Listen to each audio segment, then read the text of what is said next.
Hello guys, good morning. कैसे हो आप सब? आपका एक बार फिर से स्वागत है आपके अपने चैनल आई विल पर, जिसमें कि हम कर रहे थे एथिक्स के मीन्स आंसर राइटिंग की सीरीज़ और हमारे 2 लेक्चर्स हो चुके हैं। आज हम आ जाते हैं लेक्चर नंबर 3 पर। ठीक है, अगर आपको वीडियो पूरी देखने के बाद अच्छी लगे तो लाइक करना और चैनल को सब्सक्राइब करना मत भूलना, क्योंकि बहुत सारे बच्चे सब्सक्राइब करना भूल जाते हैं। ठीक है, और इसके बाद इसमें टोटल 12 क्वेश्चन होने वाले हैं और जितने भी क्वेश्चंस होने वाले हैं वो सेक्शन ए और सेक्शन बी से होने वाले हैं। 2 सेक्शंस में ये जो पूरा पेपर है ये डिवाइडेड होता है और सेक्शन ए में नॉर्मल क्वेश्चंस पूछे जाते हैं 1 to 6 तक, 1 to 6 और 7 तक। ठीक है, जिसमें पार्ट ए पार्ट बी, हर एक क्वेश्चन के part A part B part C भी हो सकता है। ठीक है, और सेक्शन बी में जो है हमारी केस स्टडीज पूछी जाती हैं। ठीक है, तो चलिए आज का लेक्चर शुरू करते हैं। ठीक है, पहले क्वेश्चन के साथ।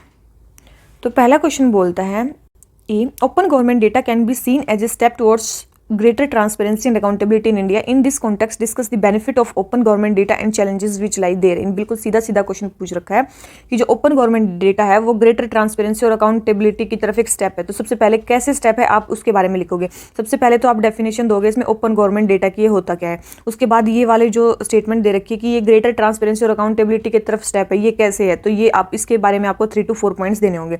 उसके बाद आ जाता है डिस्कस द बेनिफिट, और उसके क्या क्या मतलब ट्रांसपेरेंसी कैसे बढ़ाता है और इसके बेनिफिट्स क्या हैं वो हमें बताने हैं, और देन हमें बताने हैं चैलेंजेस, और उसके बाद बताना है हमें क्या वे फॉरवर्ड या कंक्लूजन जिसको आप बोलते हो।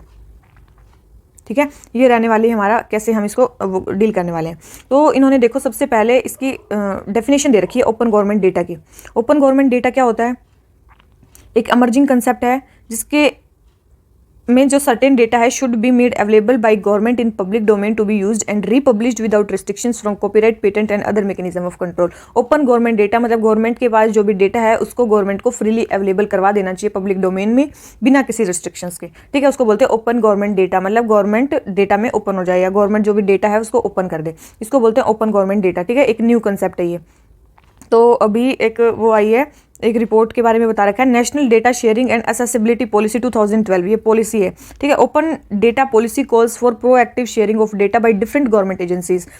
नेशनल डेटा शेयरिंग और एक्सेसिबिलिटी पॉलिसी ये 2012 में आई थी। इसने क्या बोला कि जो ओपन डेटा पॉलिसी है वो क्या है, उसमें कहा गया है कि प्रोएक्टिव शेयरिंग ऑफ डेटा का हमें प्रोएक्टिव शेयरिंग करनी है डिफरेंट गवर्नमेंट एजेंसीज के बीच में, चाहे नेशनल लेवल की हो चाहे सब नेशनल लेवल की हो। ठीक है, in standardise human and machine readable format, चाहे वो ह्यूमन रीड कर सकें और उसको मशीन भी रीड कर सके, दोनों ही फॉर्मेट में जो डेटा है उसको प्रोएक्टिव शेयरिंग होनी चाहिए गवर्नमेंट की एजेंसीज के बीच में। National data sharing and accessibility policy 2012 ने ऐसा बोला था। ठीक है, ठीक है, इसमें एक इसकी इस पॉलिसी के अकॉर्डिंग तो एक ओपन गवर्नमेंट डेटा प्लेटफॉर्म भी बनाया जाएगा।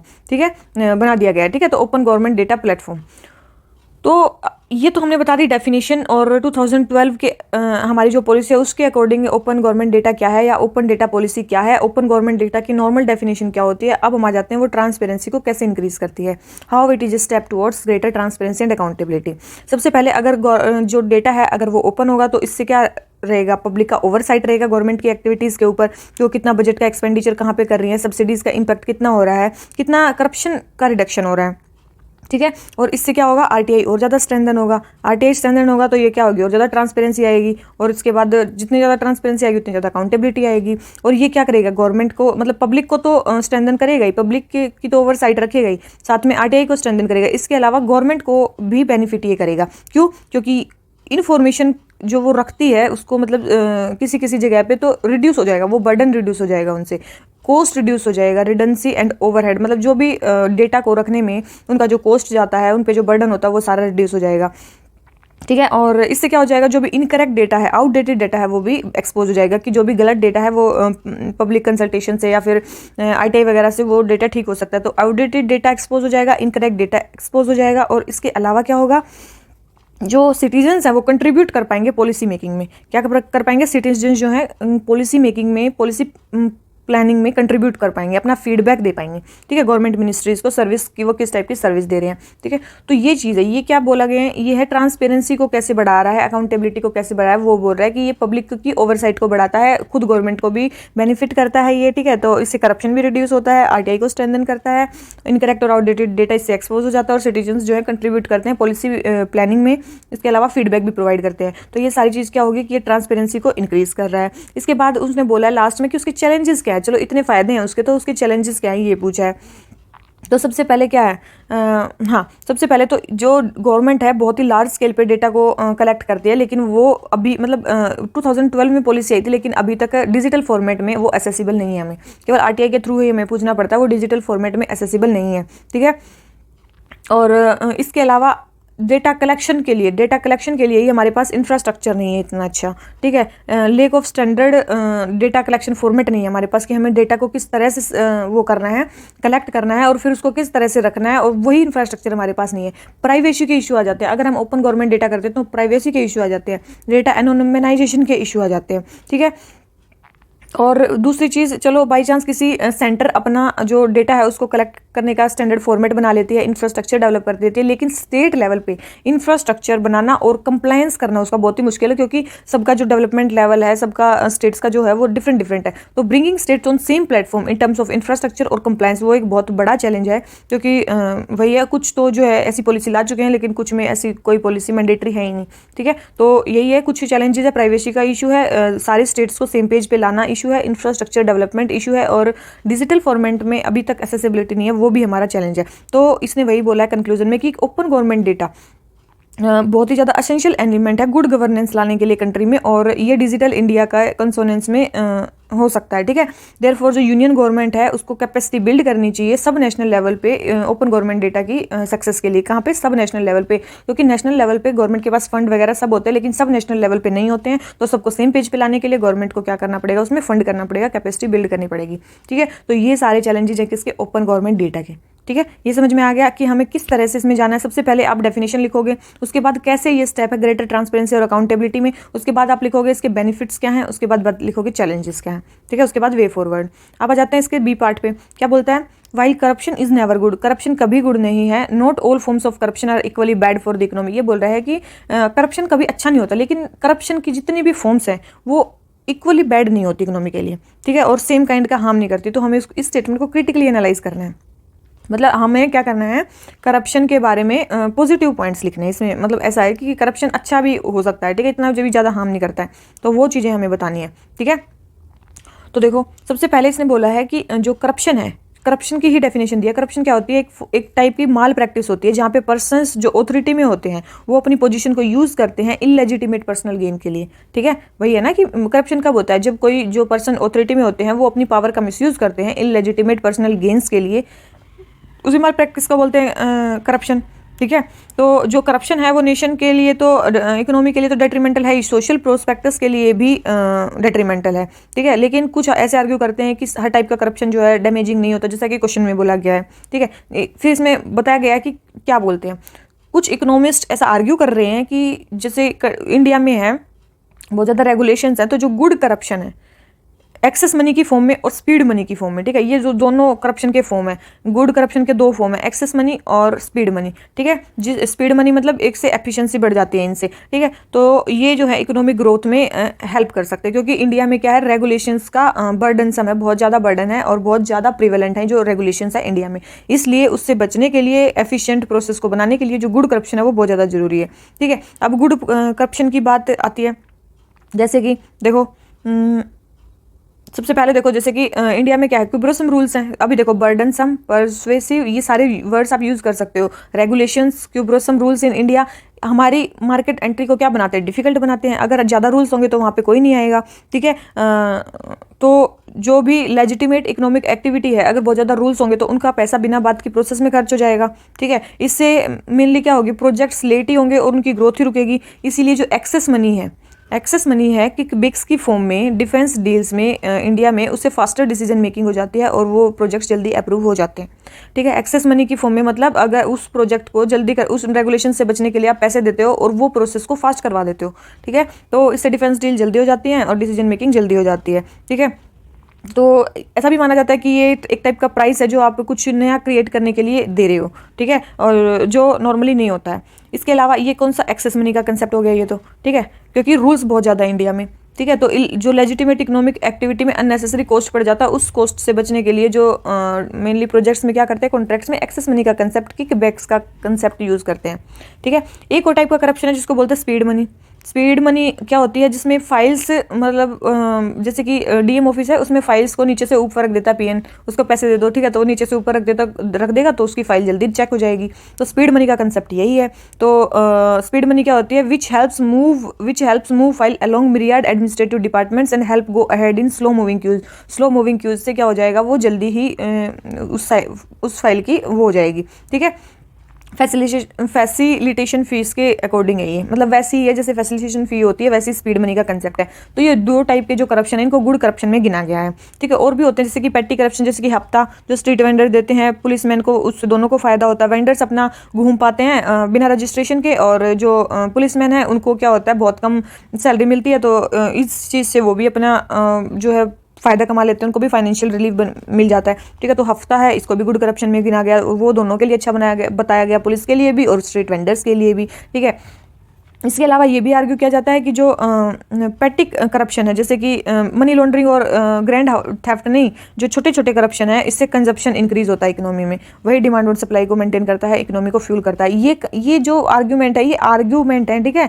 जो भी चीज़ आप मतलब थोड़ी गलत लग रही हो और वो बात बोल रहे हो, तो वो आर्ग्यू आप लिख सकते हो, ठीक है, आर्ग्यू वर्ड का यूज़ कर सकते हो। लेकिन करप्शन क्या करता है, हमारे ट्रस्ट को इरोड कर देता है, डेमोक्रेसी को वीकन कर देता है, और उसके जो कंसिक्वेंसेस हैं वो बहुत ज़्यादा अलग है। जैसे कि जो करप्शन है वो इन्वेस्टमेंट को कम, मतलब अगर किसी कंट्री में करप्शन है तो वैसे ही वहाँ पे इन्वेस्टमेंट्स बहुत कम आएंगी, ठीक है, और हमारी इकोनॉमिक ग्रोथ वैसे ही कम होगी। इसके अलावा गवर्नमेंट के रिवेन्यू को ये इम्पैक्ट करता है एक्सपेंडिचर को, अगर रिवेन्यू नहीं आएगा तो एक्सपेंडिचर कैसे होगा। एजुकेशन हेल्थ, क्योंकि करप्शन इतना ज़्यादा हो जाता है तो ये नेगेटिवली इम्पैक्ट करता है हमारी क्वालिटी ऑफ एजुकेशन और हेल्थ को, ठीक है। इनइक्वालिटी इंक्रीज हो जाती है सोसाइटी में, हार्मनी डिस्टोर्ट हो जाती है, इससे जो मोरल फैब्रिक है सोसाइटी का वो वीक हो जाता है। लोग जो हैं मतलब अपने फाइनेंशियल गेन के लिए गलत करने लग जाते हैं, तो ये मोरल फैब्रिक का रोंग होना ही हुआ। इसीलिए इंडिया को फोकस करना चाहिए ऐसी पॉलिसीज़ पे जो इकोनॉमिक ग्रोथ को प्रमोट करें, लेकिन पॉवर्टी को रिड्यूस करें, गुड गवर्नेंस लाएं, ट्रांसपेरेंसी लाएं, अकाउंटेबिलिटी लाएं, जिससे कि करप्शन के जो चांसेस हैं वो कम हो जाएं,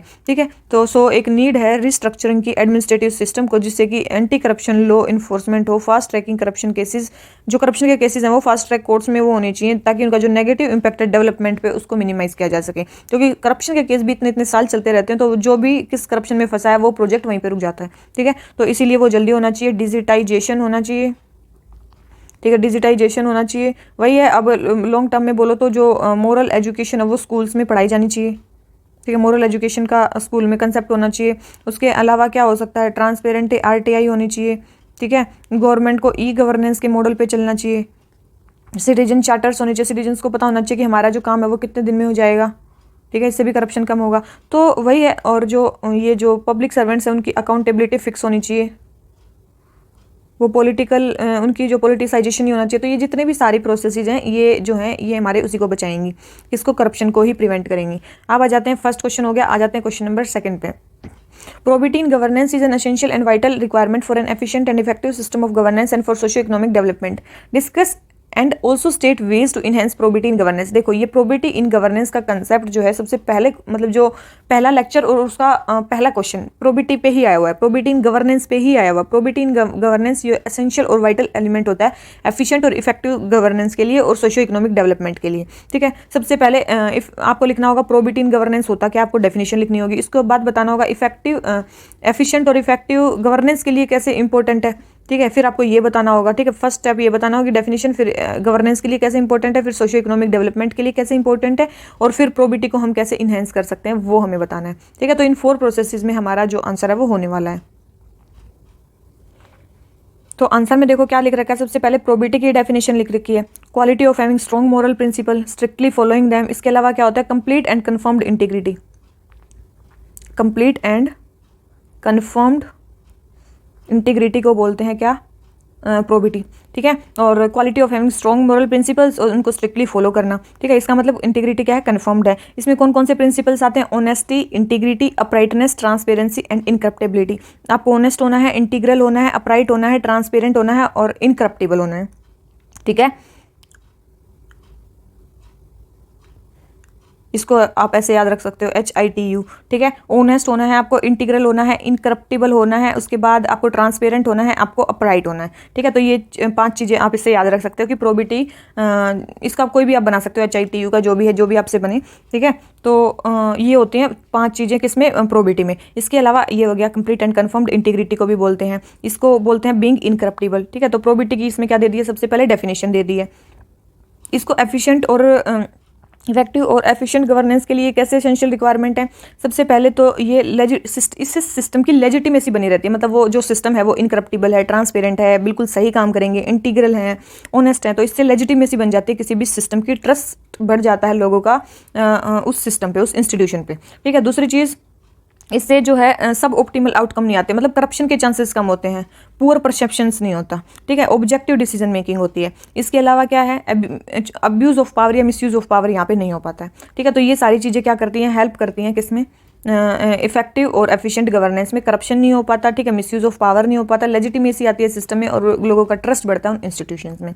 इसके अलावा ये सोशियो इकोनॉमिक डेवलपमेंट को कैसे इंश्योर करता है। सबसे पहले इंडिया में क्या है, बहुत सारे लोग क्या हैं, पुअर और इलिटरेट हैं, वे अनअवेयर हैं अपने राइट्स के बारे में, ठीक है। अगर प्रोबिटी नहीं होगी तो वो क्या होगा, ये हमेशा अपने राइट्स से क्या रहेंगे, डिप्राइव ही रहेंगे। अगर जो सिस्टम होगा, जो इंस्टीट्यूशंस होंगे, अगर उनमें प्रोबिटी नहीं होगी, ऑनेस्टी नहीं होगी, वो इनकरप्टेबल मतलब करप्ट होंगे, ठीक है। और रिसोर्सेज तो बहुत कम है, इसलिए उनका बेस्ट एलोकेशन भी जरूरी है, ऑप्टिमल यूटिलाइजेशन, उनको बेस्ट प्लेस पे पहुंचाना बहुत जरूरी है। अगर सिविल सर्वेंट्स करप्ट हैं तो वो कभी भी रिसोर्स का बेस्ट एलोकेशन कर ही नहीं सकते, ऑप्टिमल यूटिलाइजेशन उनके द्वारा हो ही नहीं सकता, क्योंकि वो वेस्टेड इंटरेस्ट के साथ काम करेंगे, पब्लिक इंटरेस्ट के साथ वो काम नहीं करेंगे, ठीक है। तो वही चीज़ है, तो अगर इंडिया में स्कार्सिटी ऑफ रिसोर्सेज है तो उनका जो बेस्ट एलोकेशन और जो ऑप्टिमल यूटिलाइजेशन है वो केवल और केवल वही एडमिनिस्ट्रेशन कर सकता है जहाँ पे क्या हो, प्रोबिटी वाले जो वो हों, ऑफिसर्स हों। उसके बाद करप्शन को प्रिवेंट करता है, इससे फंड्स का डाइवर्जन रुक जाता है, और जहाँ पे उस फंड्स का मैक्सिमम यूज़ होना है, वेलफेयरिस्टिक पर्पस, सोशो इकोनॉमिक डेवलपमेंट, वहाँ पे उसका जो यूज़ होता है, ठीक है। और इससे प्रूडेंट और एथिकल आउटकम्स भी आते हैं, ठीक है। तो इससे क्या होता है, सोशो इकोनॉमिक डेवलपमेंट भी इंश्योर होती है। तो प्रोबिटी के 2 यूज़ बता दिए, इफेक्टिव और एफिशिएंट गवर्नेंस में प्रोबिटी कैसे हेल्प करती है, सोशो इकोनॉमिक डेवलपमेंट में वो कैसे हेल्प करती है, ठीक है। इसके बाद उन्होंने क्या बोला है, कैसे प्रोबिटी को इंक्रीज किया जा सकता है, कैसे उसको इंक्रीज किया जा सकता है। इसने 4 स्टेप्स बता रखे हैं, ठीक है। सबसे पहले controlling miss finance in public office, ठीक है, पब्लिक ऑफिस में मिस फाइनेंस को रोकना होगा। दूसरी चीज़ है फॉरफीचर ऑफ प्रॉपर्टीज़, प्रॉपर्टीज़ का फॉरफीचर, ठीक है, स्ट्रिक्टली इंप्लीमेंट करने होंगे हमें, लेजिस्लेशन है। अगर वो पब्लिक सर्वेंट उनको नहीं फॉलो कर रहे हैं रूल्स को, तो फिर उनकी जो इलीगली एक्वायर्ड जो एसेट्स हैं उनको कॉन्फिस्केशन किया जा सकता है, ठीक है, छीना जा सकता है। एथिक्स एक्ट क्या होता है, सिविल सर्वेंट्स के लिए एक कोड होना चाहिए, एथिक्स कोड या फिर सिविल सर्विसेज कंडक्ट रूल्स, ठीक है, ताकि वो जो पॉलिसीज उनको बेटर इंप्लीमेंट कर सकें। इसी के लिए मिशन कर्मयोगी भी लाया गया, अभी क्या लाया गया, मिशन कर्मयोगी, ठीक है। और क्रिमिनल जस्टिस सिस्टम को हमें स्ट्रेंथन करना है, ठीक है, जिसमें police, investigation agencies, prosecuting agencies, advocate, witness, judiciary, ये सारे को स्ट्रेंथन किया जाएगा ताकि अननेसेसरी डिलेज ना हो क्वालिटी जजमेंट में, ठीक है। तो ये सारी चीज़ों से क्या आएगी, प्रोबिटी इन्हेंस होगी, ठीक है। तो इसके बाद आप लास्ट में प्रोबिटी क्या वही लिख सकते हो कि जो प्रोबिटी है वो गुड गवर्नेंस में हेल्प करती है, और ना कि केवल पब्लिक रिसोर्सेज के इफेक्टिव यूज़ में, जबकि सोशियो इकोनॉमिक ग्रोथ में, ह्यूमन डेवलपमेंट में भी ये हेल्प करती है, ठीक है। तो ये बहुत ज़रूरी है कि कुछ इनिशिएटिव लिए जाएँ, स्ट्रॉन्ग लेजिस्लेशन हो इफेक्टिव इम्प्लीमेंटेशन के लिए, एक प्रोबिटी की कल्चर को इनकलकेट करने के लिए गवर्नेंस में, ठीक है। तो ये आप किस में लिख सकते हो, कंक्लूजन में लिख सकते हो, ठीक है। तो प्रोबिटी के आपको पॉजिटिव में लिखने होंगे क्योंकि एक इंपॉर्टेंट क्वालिटी और सिलेबस में भी दे रखी है। तो प्रोबिटी इन गवर्नेंस आप एक बार बुक से जाके पढ़ लोगे, आपका कंफर्म हो जाएगा कि क्या क्या है, ठीक है। अब आ जाते हैं इसके सेकंड पार्ट पे, क्या बोलता है, highlight the importance of whistle blowing in an organisation. Whistle blowing की जो इंपॉर्टेंस बतानी है किसी ऑर्गेनाइजेशन में, और हमें फैक्टर्स बताने हैं कि क्यों एक पर्सन जो है वो विशल ब्लोअर बनता है, ठीक है, कि वो विशल ब्लोअर बनेगा, उसमें ऐसे क्या फैक्टर्स होते हैं, ठीक है, वो चीज़ हमें बतानी है। तो सबसे पहले तो विशल ब्लोअर होता ही क्या, एक इंडिविजुअल जो बिना ऑथराइजेशन के प्राइवेट या फिर कोई भी जो ऐसी इन्फॉर्मेशन होती है ऑर्गेनाइजेशन के बारे में, गलत कंडक्ट के बारे में उसको बता देता है, उसको बोलते हैं विशल ब्लोअर, ठीक है, उसको बोलते हैं विसल ब्लोअर। जो ऑर्गेनाइजेशन के खिलाफ खड़ा होता है, जो कोई रॉन्ग कर रही हो या मिसकंडक्ट कर रही हो, उसको बोलते हैं विसल ब्लोअर। पब्लिक और प्राइवेट इंस्टीट्यूशंस में क्या इंपॉर्टेंस है विसल ब्लोअर की? सबसे पहले तो फ्रॉड्स रुक जाते हैं इससे, prevention of frauds, corruption tackle हो जाता है। अगर विसल ब्लोअर होंगे तो करप्शन नहीं हो पाएगा, ठीक है। और ऑर्गेनाइजेशन जो है अननेसेसरी लीगल एक्शन से बन जाएगी, मतलब इलेजिटिमेट एक्टिविटीज़ नहीं करेगी, ठीक है। इलेजिटिमेट एक्टिविटीज उसके नहीं होंगी उसके अंदर। जैसे कि एग्जांपल दे रखा है, फिर hospital employs a number of negligent staff member, बहुत ही कम स्टाफ मेंबर्स हैं, other more ethically inclined employ would need to bring such issues to hospital. तो जो एथिकल एम्प्लॉयज हैं उनको ये हॉस्पिटल की टेंशन में लाना चाहिए, ऑर्गेनाइजेशन को जो भी हैं ऐसी चीज़ों से बचना चाहिए ताकि पेशेंट्स जो हैं उनको ज़्यादा नुकसान ना हो, ठीक है। और हाँ, और मेन क्या है, जो विशल ब्लोअर हैं वे पुश कर सकते हैं फर्म को ट्रैक पे उसके विजन और मिशन पे, क्योंकि जब नई नई कोई ऑर्गेनाइजेशन बनती है उसके कुछ विजन होता है, उसका कुछ मिशन होता है, उसको भूल के जब वो माल प्रैक्टिसेस यूज़ करने लग जाते हैं, जो विशल ब्लोअर होते हैं वो उनको ट्रैक पे लाने की कोशिश करते हैं। और इससे क्या होता है, शेयर होल्डर का जो कॉन्फिडेंस है वो भी इंक्रीज होता है, ठीक है। इससे क्या होता है, शेयर होल्डर का कॉन्फिडेंस भी इंक्रीज होता है, ठीक है। और इसके बाद क्या है, ऑर्गेनाइजेशन की जो इमेज है वो रिस्पॉन्सिबल की हो जाती है, बढ़ जाती है, ठीक है। ब्रांड इमेज बन जाती है, जो ऑर्गेनाइजेशन की जो इमेज है वो भी बढ़ जाती है। तो वही पब्लिक और प्राइवेट इंस्टीट्यूशन में जो विसल ब्लोइंग है उसकी इंपॉर्टेंस काफ़ी ज़्यादा है, ठीक है। ये सारे करप्शन रुक जाता है, फ्रॉड्स रुक जाते हैं, उसके बाद अननेसेसरी इलीगल एक्टिविटीज़ में ऑर्गेनाइजेशन नहीं जाती है, विसल ब्लोअर उसको पुश बैक करने की कोशिश करते हैं, शेयर होल्डर का कॉन्फिडेंस उसमें और ज़्यादा स्ट्रेंथन हो जाता है, और ऑर्गेनाइजेशन की जो इमेज है वो रिस्पॉन्सिबिलिटी वाली हो जाती है, ठीक है। तो इसके बाद पर्सन सिस्टमेटिक फैक्टर क्या होते हैं जो पर्सन के एटीट्यूड को डिटरमाइन करते हैं कि वो विसल ब्लो करेगा। सबसे पहले तो मोरल सेंसिटिविटी ऑफ इंडिविजुअल की, उसके मोरल्स कैसे हैं। सबसे पहले तो इंडिविजुअल सोचता क्या है उसी पे डिपेंड करेगा ना कि वो विसल ब्लो करेगा कि नहीं। कोई गलत चीज़ हो रही है, कुछ लोग ऐसे होते हैं कि चलो हमें क्या लेना देना है, ठीक है, होता रहे, मतलब हमारा भी फायदा हो रहा है उनका भी फायदा हो रहा होता रहे, ठीक है। लेकिन विसल ब्लो करने वाला जो पर्सन होता है उसमें उसके कुछ तो मोरल्स डिफरेंट होते हैं, तभी वो विसल ब्लो करता है। तो वही है ये। और जो मोरल सेंसिटिविटी होती है किसी भी पर्सन की, वो बहुत सारे ग्राउंड्स पे डिपेंड करती है, जैसे कि सोसाइटी, एजुकेशन, बैकग्राउंड, इन सारी चीज़ों पे डिपेंड करती है उसकी जो मोरल सेंसिटिविटी होती है वो, ठीक है। तो किस टाइप का गलत हो रहा है, ठीक है, कितने मैग्नीट्यूड उसका कंसिक्वेंसेस कितने ज़्यादा हैं, ठीक है, रॉन्ग डूअर का स्टेटस क्या है, मतलब ये सारी चीज़ें भी एम्प्लॉय की जो मोरल सेंसिटिविटी है उसको इन्फ्लुएंस करती हैं, और बस यही करती हैं। फिर आता है जॉब कैरेक्टरिस्टिक्स। आपका जॉब कैरेक्टरिस्टिक्स क्या है, आपकी स्टेबिलिटी है कि नहीं जॉब में, एम्प्लॉयर का रोल क्या है उस ऑर्गेनाइजेशन में, फिर ऑर्गेनाइजेशन का इन्वायरमेंट कैसा है, वहाँ का कल्चर कैसा है, क्लाइमेट कैसा है, स्ट्रॉन्ग एथिकल कल्चर है या फिर सारे ही मिसकंडक्ट कर रहे हैं, लीडरशिप वहाँ की कैसी है, ऑर्गेनाइजेशन की सपोर्ट स्ट्रक्चर वहाँ का कैसा है, अगर आपने विसल ब्लो किया तो उसके प्रोफेशनल कोड्स कैसे हैं, क्या आपको निकाल देंगे या क्या होगा, ठीक है, तो वो कैसे हैं। तो बहुत सारी चीज़ों पे हमारे जो पर्सन का एटीट्यूड है विसल ब्लोइंग का वो बहुत चीज़ों पे डिपेंड करता है, मोरल सेंसिटिविटी पे, फिर जॉब स्टेटस पे, रोल एंड रिस्पॉन्सिबिलिटी पे, ऑर्गेनाइजेशन के कल्चर पे, लीडरशिप पे, सपोर्ट स्ट्रक्चर पे। इसलिए जो विसल ब्लोइंग है वो प्रमोट करती है पब्लिक गुड को, ठीक है, मतलब उससे नॉर्मल जनता का ही भला होता है।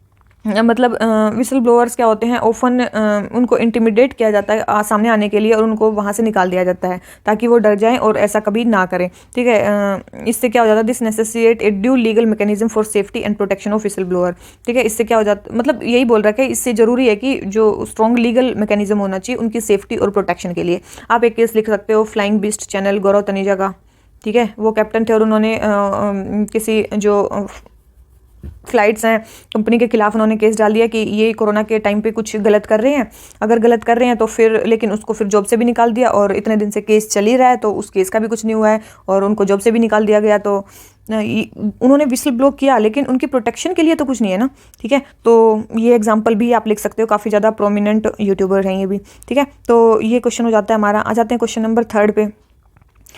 What do each of the following quotations means to use. इन कोटेशंस का आपके लिए क्या मतलब है। Strive not to be is success but rather to be of value. ये बोल रहा है कि हमें सक्सेस के लिए स्ट्राइव नहीं करना चाहिए, वैल्यूज़ के लिए मतलब स्ट्राइव करना चाहिए। एल्बर्ट आइंस्टीन ने ऐसा बोला था। वैसे तो देखो हाँ, ऐसे क्वेश्चंस आप एक काम करो, मतलब ये इससे पढ़ने से भी आपको कोई फ़ायदा नहीं होगा। आप इस वीडियो को पॉज करो और 10 मिनट अपने माइंड में सोचो कि इसके बारे में आप क्या लिख सकते हो। बिल्कुल वेग पॉइंट्स आएंगे आपके माइंड में, बिल्कुल मतलब बिल्कुल बेतुके जो भी आएंगे, लेकिन आपको करना वही है, आपको वीडियो पॉज करनी है, एक पेज लेना है और उसमें ब्रेनस्टॉर्म करके इस स्टेटमेंट्स के आपके जितने पॉइंट्स आ रहे हैं वो पॉइंट्स आपको लिखने हैं।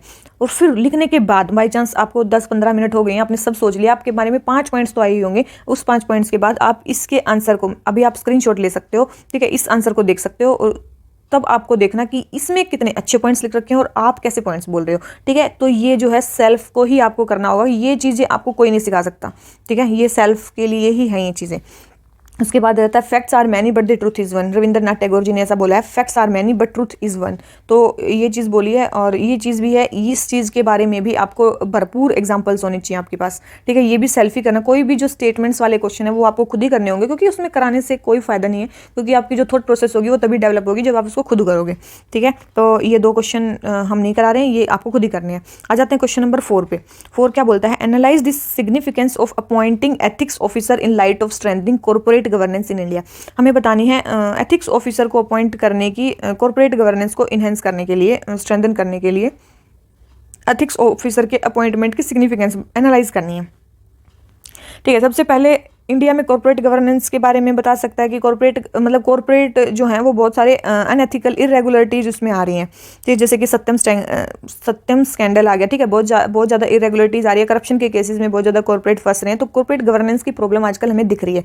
तो जो एक एथिक्स ऑफिसर है वो ऑर्गेनाइजेशन के इंटरनल कंट्रोल पॉइंट की तरह यूज़, मतलब internal control point for ethics की तरह यूज़ होगा। मतलब ऑर्गेनाइजेशन के अंदर क्या गलत हो रहा है वो पहले ही उनको बताएगा, सचेत कर देगा, ठीक है। उन पे जो एलिगेशंस लगेंगे, कंप्लेंट्स हैं, कॉन्फ्लिक्ट ऑफ इंटरेस्ट, उन सबको सोल्व करने की कोशिश करेगा, ठीक है। और इससे इंश्योर होगी कॉर्पोरेट की लीडरशिप, और एडवाइस कर सकता है कॉर्पोरेट के गवर्नेंस इश्यूज़ पे, ठीक है। वो कैसे कॉर्पोरेट गवर्नेंस को स्ट्रेंथन करेगा एथिक्स ऑफिसर, ठीक है। सबसे पहले तो वो एथिक्स की इंपॉर्टेंस को बताएगा कि कॉर्पोरेट में क्यों जरूरी है, क्यों गलत काम सही नहीं है, ठीक है। तो सबसे पहले तो इंपॉर्टेंस ऑफ एथिक्स उसमें डेवलप करेगा। उसके बाद एथिकल बिजनेस प्रैक्टिसेस कोई भी कॉर्पोरेशंस फॉलो करे, इसके लिए वो जो है वो रहेगा एथिक्स ऑफिसर है, क्योंकि वो कोई भी अगर कंपनी गलत उसमें जा रही है, अनएथिकल प्रैक्टिसेस का यूज़ कर रही है, जैसे कि एग्जांपल आप ले सकते हो कि वहाँ पे वुमेन के साथ डिस्क्रिमिनेशन हो रहा है, वहाँ पे चाइल्ड लेबर हो रहा है, केमिकल डिस्चार्ज हो रहा है, ठीक है। तो ऐसी चीज़ें जो है वो उसके खिलाफ मतलब वो कर सकता है, एथिकल मतलब इंश्योर कर सकता है कि उसमें कोई भी अनएथिकल प्रैक्टिसेस ना हो उस ऑर्गेनाइजेशन के द्वारा, ठीक है। और अगर कोई विसल ब्लो करता है तो उसके इंटरेस्ट को प्रिवेंट करना भी एथिक्स ऑफिसर का ही काम होगा, कि वो बिल्कुल सही के लिए कर रहा है, क्योंकि जो ऑर्गेनाइजेशन है वो गलत कर रही है। उसके बाद इससे क्या होगा, शेयर होल्डर्स का जो फेथ है वो भी ऑर्गेनाइजेशन में इंक्रीज होगा, कॉर्पोरेशन में इंक्रीज होगा, ठीक है। इसके बाद एथिकल वर्क कल्चर आएगा उस ऑर्गेनाइजेशन में, ठीक है। तो एथिक्स ऑफिसर का होना सबसे पहले यूएस में आया था, मतलब ये कंसेप्ट 1978 में, ठीक है। लेकिन इंडिया में मतलब अभी भी एथिक्स ऑफिसर बहुत ही कम कंपनीज लगाती हैं, जैसे कि इतनी बड़ी बड़ी कंपनी जैसे कि टाटा स्टील हो गई, जो अपने वैल्यू सिस्टम के लिए जानी जाती है, वहाँ पे भी कोई सेपरेट एथिक्स ऑफिसर नहीं है, ठीक है। वहाँ पे भी कोई सेपरेट एथिक्स ऑफिसर नहीं है। और लेकिन ये जो कंसेप्ट था ये आया था यूएस में, सबसे पहले एथिक्स ऑफिसर को अपॉइंट किया गया था 1978 में, ठीक है। तो ये मतलब वही है कि अगर वहाँ पे सेपरेट एथिक्स ऑफिसर नहीं है, सीईओ को एथिक्स ऑफिसर बोला जाता है, तो ऐसा बिल्कुल नहीं होना चाहिए, क्योंकि आजकल क्या है, कॉर्पोरेशन जो है अनएथिकल प्रैक्टिसेस का बहुत ज़्यादा यूज़ कर रही है, जैसे कि वोडाफोन, रेनबैक्सी, एप्पल। तो यही है, इससे पता चलता है कि अभी नीड है एथिक्स ऑफिसर की कॉर्पोरेट गवर्नेंस को स्ट्रेंथन करने के लिए, क्योंकि वो बहुत ज़्यादा माल प्रैक्टिसेस में इन्वॉल्व हो रही हैं, ठीक है। तो ये सारी चीज़ें हैं, इससे जो है स्ट्रेंथन होगी हमारी कॉर्पोरेट गवर्नेंस अगर हम एथिक्स ऑफिसर को अपॉइंट करते हैं। फिर इसमें बी वाला पार्ट बोला है, transparent governance promises an accountable state but a balance has to be achieved between this closure requirement and administrative privilege for efficient governance discuss. इसने बोला है कि जो गवर्नेंस अगर ट्रांसपेरेंट होती है तो वो एक अकाउंटेबिलिटी को प्रोमिस करती है, लेकिन दोनों में मतलब किसी इन्फॉर्मेशन को डिस्क्लोज करने में और एडमिनिस्ट्रेटिव प्रिविलेजेस में या फिर अकाउंटेबिलिटी, मतलब उसमें क्या होना चाहिए, एक बैलेंस होना चाहिए। ऐसा नहीं है कि आप सब कुछ ही ट्रांसपेरेंट कर दो, ऐसा नहीं होना चाहिए। तो ये चीज़ हमें डिस्कस करनी है, ठीक है। तो ये चीज़ हमें एडमिनिस्ट्रेटिव प्रिविलेजेस के बारे में डिस्कस करनी है। सबसे पहले इन्होंने 2 प्रोसेसेस के बारे में बात किया है, ट्रांसपेरेंसी और एडमिनिस्ट्रेटिव प्रिविलेजेस। एडमिनिस्ट्रेटिव प्रिविलेजेस का मतलब होता है इन्फॉर्मेशन को शेयर ना करना या उसको वो रखना। जैसे कि देखो इसमें बोला एडमिनिस्ट्रेटिव प्रिविलेजेस ये इम्यूनिटी होती है पब्लिक ऑफिसर्स के बाद इन्फॉर्मेशन को विदहोल्ड करने की, मतलब सीक्रेट रखने की, उसी को बोलते हैं एडमिनिस्ट्रेटिव प्रिविलेजेस। लेकिन दोनों में क्या होना चाहिए, बैलेंस होना चाहिए, ये चीज़ बोली गई है। तो आप पहले में ट्रांसपेरेंसी की डेफिनेशन दे सकते हो। ट्रांसपेरेंसी का मतलब होता है इन्फॉर्मेशन शेयरिंग, ओपन मैनर में काम करना। इससे क्या होता है, रूल बेस्ड डिसीजन मेकिंग होती है, इन्फोर्समेंट उनका अच्छा होता है, इन्फॉर्मेशन डिस्क्लोजर स्टेक होल्डर्स को अच्छा होता है, अकाउंटेबिलिटी होती है, ठीक है। इसलिए एक नीड है एक बैलेंस लाने की दोनों में, ठीक है। मतलब सीक्रेट रखने में और डेटा को ओपन करने में, दोनों में एक बैलेंस होना चाहिए। क्यों? क्योंकि स्ट्रेटेजिक कंसर्न्स के कारण, ठीक है, एडमिनिस्ट्रेटिव एफिशिएंसी के कारण, सिटीजन की प्राइवेसी के कारण, ठीक है। तो ये चीज़ क्या है, ये सपोर्ट में है हमारी एडमिनिस्ट्रेटिव प्रिविलेजेस के, ये है हमारी एडमिनिस्ट्रेटिव प्रिविलेजेस के सपोर्ट में आर्ग्यूमेंट है, ठीक है। और इसके बाद ये जो है हमारी ट्रांसपेरेंसी के लिए सपोर्ट में आर्ग्यूमेंट है, ट्रांसपेरेंसी के लिए सपोर्ट में आर्ग्यूमेंट्स हैं ये, ठीक है। तो जैसे कि स्ट्रेंथनिंग डेमोक्रेटिक फ्रेमवर्क को स्ट्रेंथन करती है अगर हम इन्फॉर्मेशन को क्या करते हैं, शेयर करते हैं। इसके बाद रिस्पॉन्सिबिलिटी फिक्स हो जाती है कि किसने क्या गलत किया है, पब्लिक इंटरेस्ट इसमें आता है, ठीक है। तो दोनों के बीच में बैलेंस जरूरी है, ये बोला गया है। जैसे कि मतलब ऑब्जेक्टिव असेसमेंट होना चाहिए, बिना बायसनेस के असेसमेंट होना चाहिए कि कितना फ़ायदा है, हमारी कोई भी डेटा ओपन करना या सीक्रेट रखना हमारी सॉवरेनिटी और इंटीग्रिटी के लिए कितना इंपॉर्टेंट है, ये चीज़ होनी चाहिए। उसका ऑब्जेक्टिव असेसमेंट होना चाहिए, प्रोएक्टिव डिस्क्लोजर होना चाहिए, पब्लिक अथॉरिटी को एनालाइज करना चाहिए, कैटेगराइज करना चाहिए, क्लासीफाई करनी चाहिए जितनी भी इन्फॉर्मेशन है और फिर उसको आरटीआई के अंदर डालना चाहिए। और स्ट्रॉन्ग पीनल प्रोविजंस होने चाहिए, अगर कोई सीक्रेट मतलब इन्फॉर्मेशन को बाहर वो करता है तो उसके खिलाफ भी स्ट्रॉन्ग पीनल प्रोविजंस होने चाहिए अगर कोई मिसयूज़ करता है इन्फॉर्मेशन का, ठीक है। तो गुड गवर्नेंस लाने के लिए कंट्री में तो ट्रांसपेरेंसी और सीक्रेसी दोनों का ही एक प्रॉपर बैलेंस काफ़ी ज़्यादा इंपॉर्टेंट है, ठीक है। और बस वही है, कंट्री के पीपल के डेवलपमेंट के लिए भी वो सबसे ज़्यादा जरूरी है, ठीक है। Balancing the competing and conflicting interest depend on particular country, the genuine interest of people assessing that information and legitimate national interest के लिए जरूरी है। तो भैया दोनों के बीच में बैलेंस जरूरी है। और बैलेंस किससे आएगा, ऑब्जेक्टिव असेसमेंट से, अगर ब्रीच होता है तो स्ट्रॉन्ग पीनल प्रोविजंस और प्रोएक्टिव असेसमेंट डिस्क्लोजर, ठीक है। तो ये सारी चीज़ें हैं ट्रांसपेरेंसी और एडमिनिस्ट्रेटिव प्रिविलेजेस के बारे में। तो आज के बाद याद रखना, ट्रांसपेरेंसी होता है इन्फॉर्मेशन शेयरिंग और एडमिनिस्ट्रेटिव प्रिविलेजेस होता है इन्फॉर्मेशन को सीक्रेसी रखना, इन्फॉर्मेशन सीक्रेसी, ठीक है। तो ये चीज़ होती है। अब आ जाते हैं क्वेश्चन नंबर 5 पे, क्या बोलता है, citizen empowerment is a natural outcome of citizen charter, critically evaluate in Indian context.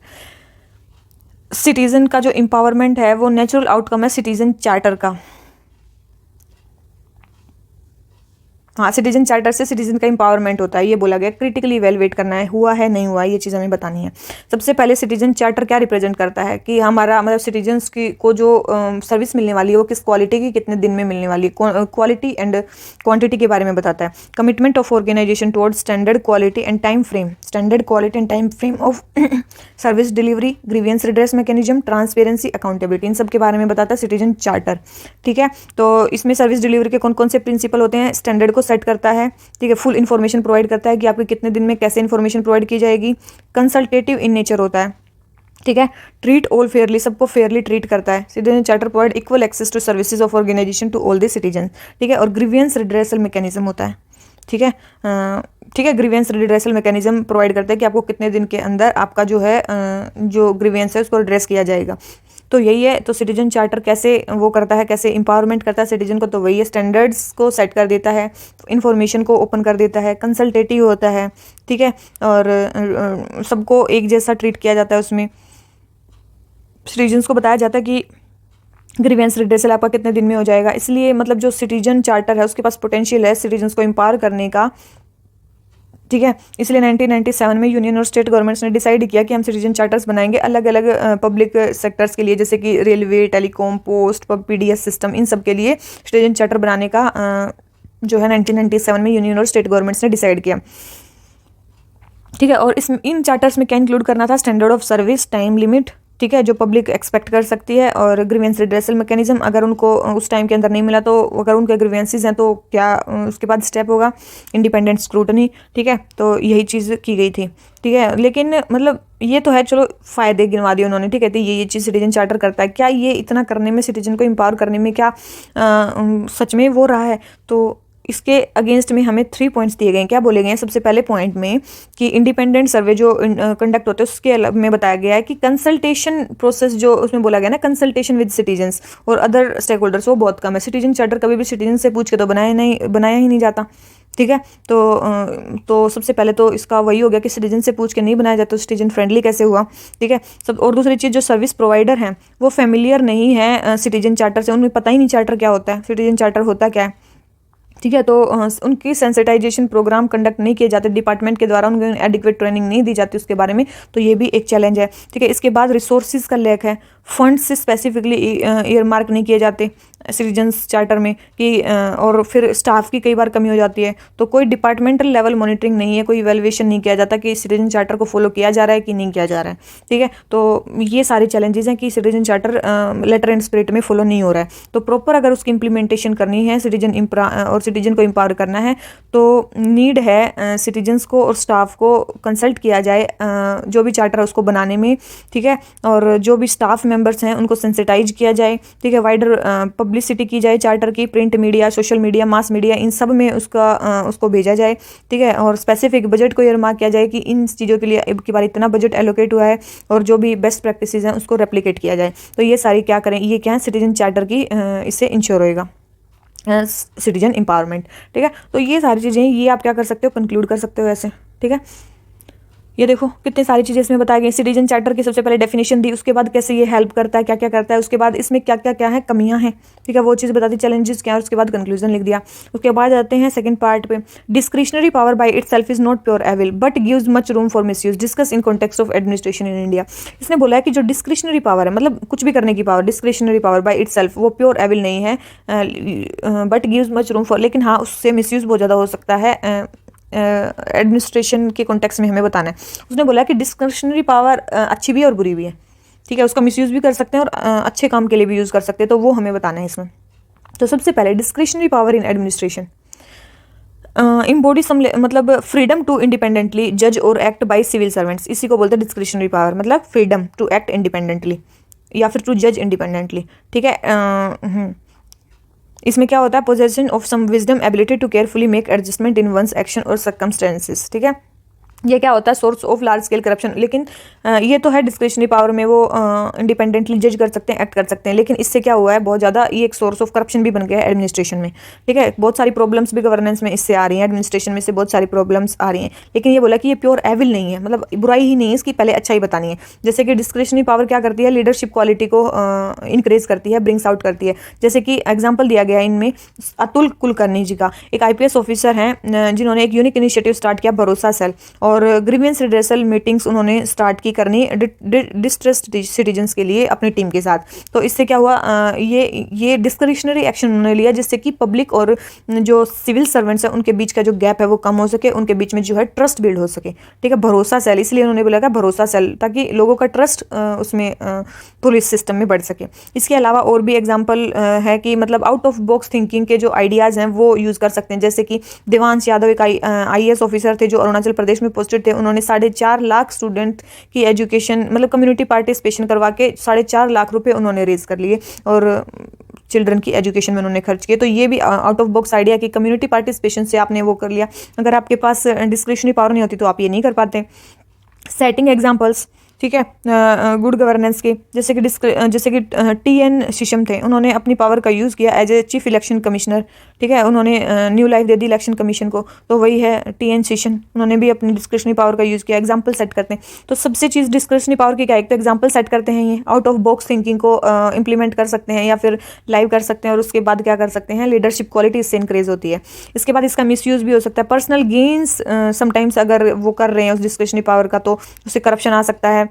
Work responsibility से आप इवेड कर सकते हो, मैन आवर्स का वेस्ट हो सकता है, ठीक है, और जो भी स्टैंडर्ड्स हैं, कोड ऑफ कंडक्ट है, उससे आप दूर भाग सकते हो, फ्रॉड कर सकते हो, लीगल एक्टिविटीज़ में इन्वॉल्व हो सकते हो। तो डिस्क्रिशन एक ऐसा टूल है जो प्रॉपरली अगर यूज़ किया जाए तो बहुत ज़्यादा डिफरेंस ला सकता है हमारी इफेक्टिव गवर्नेंस में। तो इसलिए इसको ट्रस्ट मतलब केयरफुली इंटरेस्ट करना चाहिए, और प्रॉपर अगर ट्रांसपेरेंसी और अकाउंटेबिलिटी होगी पब्लिक एडमिनिस्ट्रेशन में तो बहुत ज़्यादा जरूरी है डिस्क्रिशनरी पावर के यूज़ को देखने के लिए, ठीक है। ट्रांसपेरेंसी और अकाउंटेबिलिटी होनी चाहिए, तभी जो डिस्क्रिशनरी पावर का जो मेजर एम है वो कंप्लीट हो पाएगा, ठीक है। अब आ जाते हैं क्वेश्चन नंबर 6 पे। क्या बोलता है, emotional intelligence is an important trait to imbibe in a highly competitive and achievement oriented environment, elucidate. कि इमोशनल इंटेलिजेंस जो है एक बहुत ज़्यादा इंपॉर्टेंट ट्रेट है हाईली कॉम्पिटिटिव और जो अचीवमेंट ओरिएंटेड आजकल का इन्वायरमेंट है उसमें इम्बाइब करने के लिए बहुत ज़्यादा इंपॉर्टेंट है, तो इलुसिडेट करना है। तो वही है, सबसे पहले आप इमोशनल इंटेलिजेंस की डेफिनेशन दोगे, उसके बाद ये क्यों इंपॉर्टेंट है ये बताओगे, और उसके बाद कंक्लूजन दे दोगे, ठीक है। तो सबसे पहले इमोशनल इंटेलिजेंस का मतलब क्या होता है, इमोशनल इंटेलिजेंस का मतलब होता है अपनी फीलिंग्स को समझना और दूसरे की फीलिंग्स को समझना, मतलब ठीक है। तो वही है ability to identify, use, understand and manage one's emotions as well as emotions of other in a positive way, to relieve stress, communicate effectively in a positive way, याद रखना, ठीक है। To relieve stress, communicate effectively, empathise with others and defuse conflict, और conflict को आप ताकि सुलझा सको, उसको बोलते हैं इमोशनल इंटेलिजेंस। या इससे अच्छी डेफिनेशन आपके पास है तो आप उसको भी यूज कर सकते हो। ये कॉर्नर स्टोर है, इसमें क्या क्या आता है, self awareness, self management, social awareness and relationship management, ठीक है। सेल्फ अवेयरनेस, सेल्फ मैनेजमेंट, देखो सेल्फ के बाद में क्या है, अवेयरनेस और मैनेजमेंट, और सोशल के बारे में क्या है, अवेयरनेस और रिलेशनशिप मैनेजमेंट। तो वही है सेल्फ अवेयरनेस मैनेजमेंट और सोशल अवेयरनेस एंड मैनेजमेंट, दोनों में ही ऐसा है, ठीक है। तो इमोशनल इंटेलिजेंस की आपको डेफिनेशन मिल गई, identify, use, understand and manage one's emotion as well as emotions of other in positive way to relieve stress, communicate effectively and empathise with others and defuse conflict, ठीक है। अब जो ये है इमोशनल इंटेलिजेंस है, ये अचीवमेंट ओरिएंटेड इन्वायरमेंट में काफ़ी ज़रूरी है, जहाँ पे जो पार्टिसिपेंट हैं वो टॉप पोजीशंस के लिए कंटेंट करते हैं, हाईली रिस्पेक्टेड पोस्ट के लिए कंटेंट करते हैं, हाई सैलरी के लिए करते हैं, ठीक है। तो सच ऐसे काइंड का जो इन्वायरमेंट होता है, इससे स्ट्रेस आता है पार्टिसिपेंट्स में, ठीक है, ताकि क्योंकि जो टॉप मोस्ट पोजीशन होती है वो हाईली वैल्यूड अचीवमेंट होती है। जैसे कि स्टूडेंट्स को ही मान लो, जो बोर्ड एग्जाम के लिए प्रिपेयर कर रहे हैं, कॉम्पिटेटिव एग्जाम के लिए प्रिपेयर कर रहे हैं, वे कॉन्स्टेंटली क्या रहते हैं, स्ट्रेस लेते हैं, मेरिट सिस्टम के कारण, ठीक है, रिगरस एकेडमिक करिकुलम के कारण, सोशल एक्सपेक्टेशंस के कारण, ठीक है। तो इमोशनल इंटेलिजेंस उन्हें काफ़ी ज़्यादा हेल्प कर सकती है, ठीक है। और जो इमोशनल इंटेलिजेंस है वो स्ट्रांगली लिंक्ड है किससे, इंप्रूव्ड एकेडमिक परफॉर्मेंस से, रिस्क बिहेवियर आपका अवॉइड हो सकता है, लाइफ सक्सेस आ सकती है किसमें, स्टूडेंट्स में, ठीक है। और उनका क्या हो सकता है, स्ट्रॉन्ग मेंटल एटीट्यूड हो सकता है, प्रेशर से कंपटीशन के टाइम पे जो प्रेशर होता है उससे कोप अप करने में जो स्ट्रॉन्ग मेंटल एटीट्यूड चाहिए वो इमोशनल इंटेलिजेंस से हमें मिलता है, और एक हेल्दी डेवलपमेंट होती है किसी भी बॉडी की। तो वही है कि जो इमोशनल इंटेलिजेंस स्किल्स हैं वो इंपॉर्टेंट है किसी की प्रोफेशनल सेटिंग है, तो प्रोफेशनल सेटिंग होगी, बिजनेस इन्वायरमेंट होगी, ठीक है, हर एक जगह जरूरी है।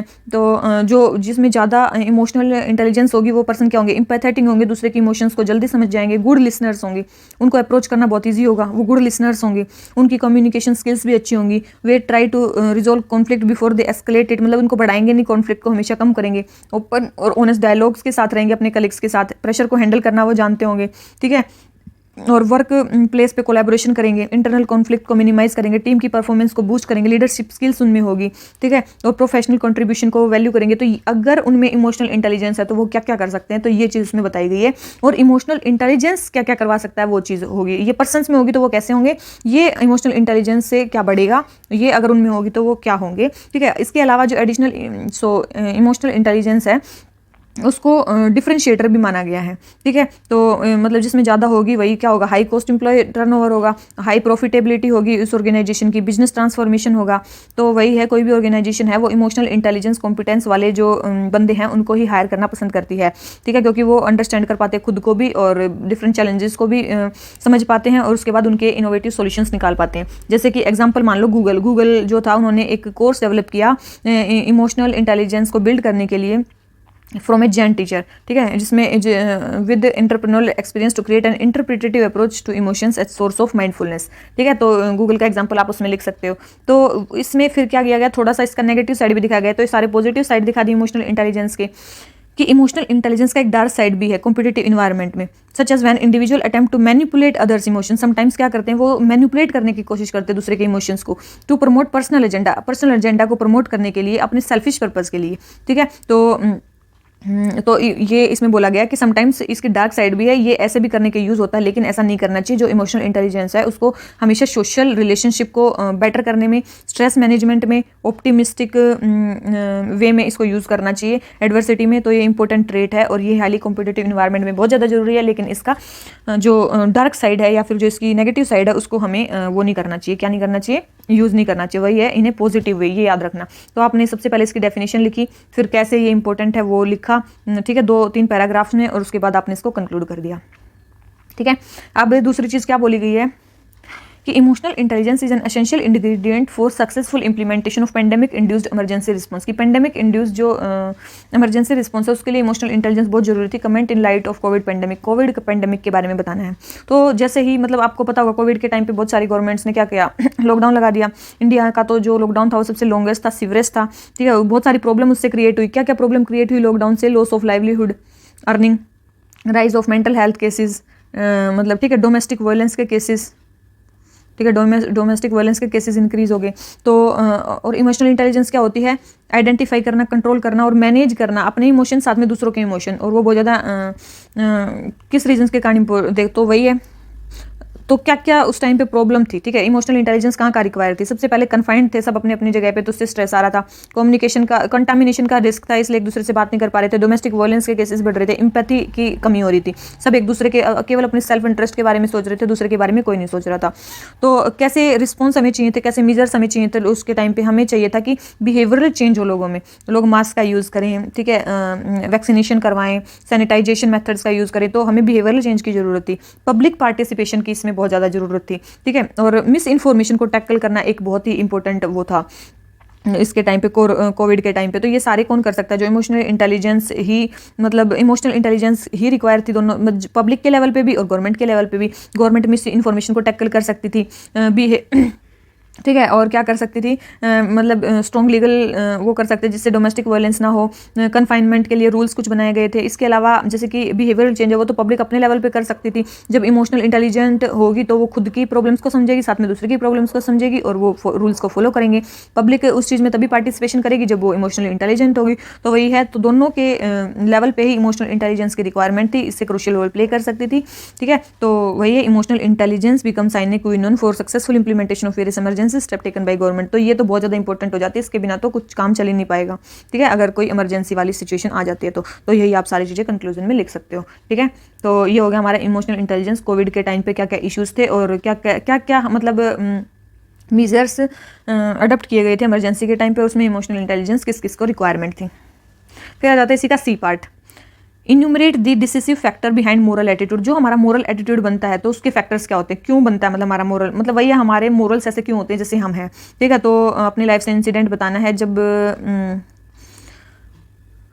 इंसिडेंट बताना है from your life where in you brought a change in someone set. जब आपने हाँ किसी के एटीट्यूड में चेंज किया हो किसी इशू के बारे में, तो सबसे पहले एक एटीट्यूड क्या होता है, एक एटीट्यूड एक जनरल और लास्टिंग पॉजिटिव नेगेटिव कैसी भी फीलिंग हो सकती है किसी पर्सन की, ऑब्जेक्ट की, इशू किसी के भी बारे में, ठीक है। मोरल एटीट्यूड क्या होता है किसी इंडिविजुअल का, कि वो राइट है कि रॉन्ग है, वो इंडिविजुअल क्या सोचता है, कोई भी एक्शन उसका राइट है रॉन्ग है उसके हिसाब से, तो उसको बोलते हैं moral attitude. It's one reasoning about morality, moral lapses is behaviour when faced with moral issues. तो डिसिसिव फैक्टर्स क्या होते हैं जिससे मोरल एटीट्यूड बनता है, सेंसरी रिएक्शंस, ठीक है। सबसे पहले सेंसरी रिएक्शन, उसके साथ पर्सनल एक्सपीरियंसेस कैसे हुए हैं, वैल्यूज उसकी क्या हैं, और उसकी सोशल कंडीशनिंग कैसे हुई है। तो ये सारी चीज़ें डिटरमाइन करते हैं कि उसका मोरल एटीट्यूड क्या होगा। और जब एक आदमी का मोरल एटीट्यूड बन जाता है तो वो बहुत ज़्यादा डिफिकल्ट होता है चेंज करना। ज़्यादातर जो है जो एटीट्यूड होते हैं वो कोग्निटिव डिसोनेंस के कारण ही होते हैं।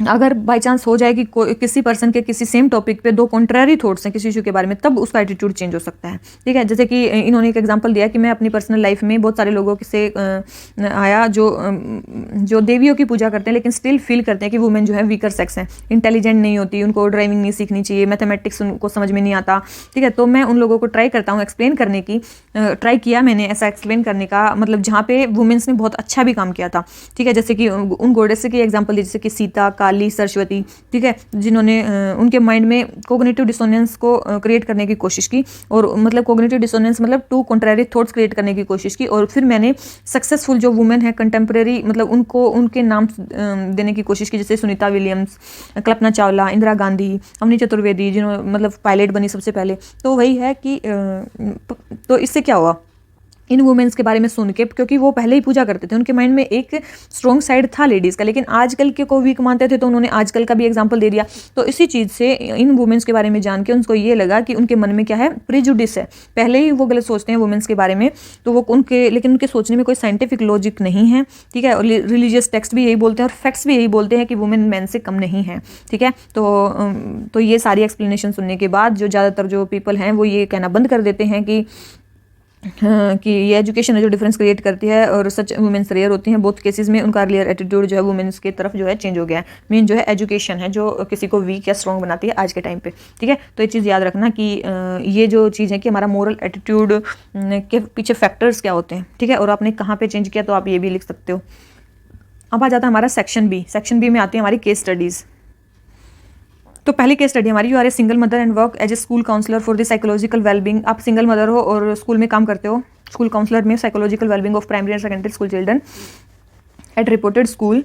और recently you have found through your interaction that several studies have been facing emotional trauma and mental health issues. Realizing the gravity of situation, you want to discuss this with school authorities and board of trustees and come up with an advanced plan that can help parents get better involved. However, during the meeting, concerns are raised regarding your finding, and the lack of supportive evidence is also cited by some. Moreover, senior members who are present express a sense of displeasure at what this might mean to the reputation of schools. You are thoroughly appalled with the approach of the school authorities, yet you are mired down in your own financial circumstances.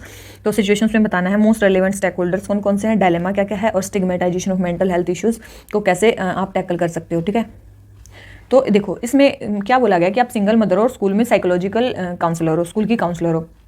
ठीक है, और primary और secondary school के बच्चे जो हैं थोड़े से मेंटल उनके ट्रॉमा में हैं, उनकी मेंटल हेल्थ इश्यूज़ हैं। ठीक है, लेकिन आप एक प्लान बनाते हो पूरा कि क्या क्या करना चाहिए, पेरेंट्स को इन्वॉल्व करना चाहिए, ये सब करना चाहिए, और आप किसी प्रिंसिपल के पास जाते हो, अथॉरिटीज़ के पास जाते हो, और वो इस फाइंडिंग को बोल देते हैं कि आपके पास गलत प्रूफ है।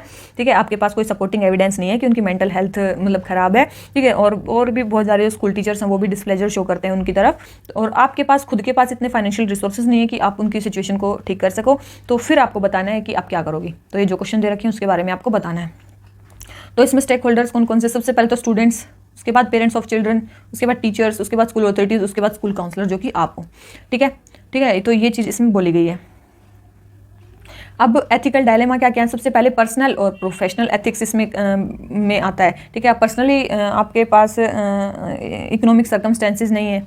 ठीक है, क्योंकि पर्सनली आप सोचो तो आपको ये नहीं करना चाहिए क्योंकि आपके पास कोई और जॉब नहीं है, आपकी जॉब को निकाला जा सकता है, आपको मतलब कुछ भी सोच सकते हो। ठीक है, तो वही है, तो वही है, देखो उसके पास यही डायलेमा है, एक तो वो रोई रिपोर्ट को प्रेजेंट करे और एक ना करे। ठीक है, तो वही है, तो सबसे पहले तो डायलेमा आता है उसको अपनी ही रिसर्च फाइंडिंग के बारे में हो जाता है कि आपकी रिसर्च सही नहीं है।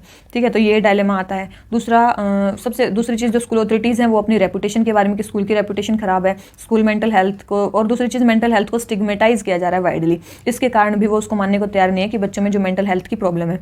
ठीक है, तो रूट प्रॉब्लम्स तो यही हैं। ठीक है, तो बस यही प्रॉब्लम है इसमें, और मेजर स्टेक होल्डर्स ये हैं, एथिकल डायलेमा ये हैं।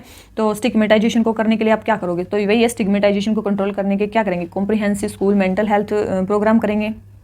ठीक है, comprehensive school mental health programmes चलाए जाएंगे। उसके बाद चाइल्ड के जो साइकोलॉजिस्ट हैं उसके साथ सेशन किए जाएंगे, बच्चों के पेरेंट्स के साथ एक्सपर्ट्स फॉर पेरेंट्स होंगे, meditation, story telling session, spending time with nature, ये सारे स्कूल में प्रोग्राम्स करवाए जाएंगे। अवेयरनेस जनरेशन होगा मेंटल हेल्थ इश्यूज़ के बारे में, और क्रिएटिव काउंसलिंग सेशन में इंकरेज किया जाएगा चिल्ड्रंस को कि वो ओपन अप हों, और भी बहुत सारे मेजर लिए जाएंगे, जैसे कि दिल्ली गवर्नमेंट ने हैप्पीनेस करिकुलम को इंट्रोड्यूस किया है ऐसे स्कूल्स में।